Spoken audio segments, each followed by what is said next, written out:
बिस्मिल्लाहिर्रहमानिर्रहीम। बिस्मिल्लाहिर्रहमानिर्रहीम। मेरा नाम सुहेल खुर्रम फारूकी और आप देख रहे हैं हमारा यूट्यूब चैनल हमारे मसाइल और उनका इनकलाबी हल। हमारा आज का प्रोग्राम है कि पाकिस्तान में प्लास्टिक का कचरा जहमत नहीं रहमत है। जी हाँ, हमने इससे पहले प्रोग्राम किया था कि कूड़ा करकट जहमत नहीं रहमत है, सेवरेज का पानी जहमत नहीं। इसी तरह हमने आज का प्रोग्राम है कि पाकिस्तान में प्लास्टिक का कचरा जहमत नहीं रहमत है। जैसा कि हमने प्रोग्राम नंबर अपने 21 में बताया था कि कूड़ा करकट जहमत नहीं रहमत है, उसके अंदर जो हमारे यहाँ रोज़ाना कूड़ा पैदा होता है वो 49.6 मैट्रिक टन है, जिसमें से 3.9 मैट्रिक टन जो है वो प्लास्टिक का कचरा है।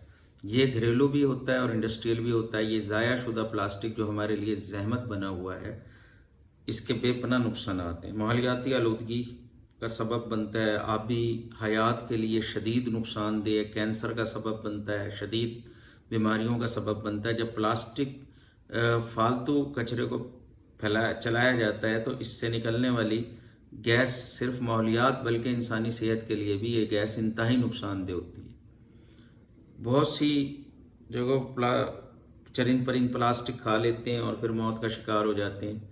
ज़ेरे ज़मीन पानी आलूदा होता है, इसकी वजह से ज़मीन आलूदा हो रही है, हवा आलूदा हो रही है।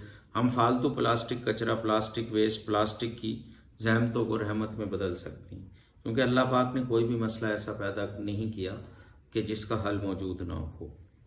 हम ज़ाया शुदा प्लास्टिक को ख़ास तरीके से जलाकर बिजली भी पैदा कर सकते हैं। जैसा कि हमने प्रोग्राम नंबर 28 में बताया कि अस्पतालों का कूड़ा करकट ज़हमत नहीं रहमत है। हम ज़ाया शुदा प्लास्टिक से रेलवे के स्लीपर भी बना सकते हैं। हम ज़ाया शुदा प्लास्टिक से रोड्स बना सकते हैं। प्लास्टिक से तामीराती मटेरियल भी तैयार कर सकते हैं।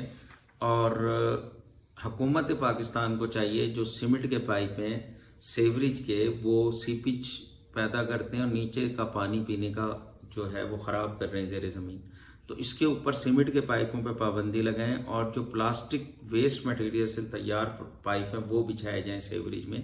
इनकी लाइफ भी ज़्यादा होगी और ये नीचे का सीपेज भी नहीं होगी। तो ये बहुत बड़ा इस्तेमाल है इस कचरे का, प्लास्टिक का, जो हम कर सकते हैं सेवरेज के पाइप्स की शक्ल में। प्लास्टिक का कचरा जहमत नहीं रहमत है, इसे रिसाइकल करें, हम और भी फ़वाइद हासिल कर सकते हैं। आपका खैर अंदेश सुहेल खुर्रम फारूकी। अल्लाह हाफ़िज़।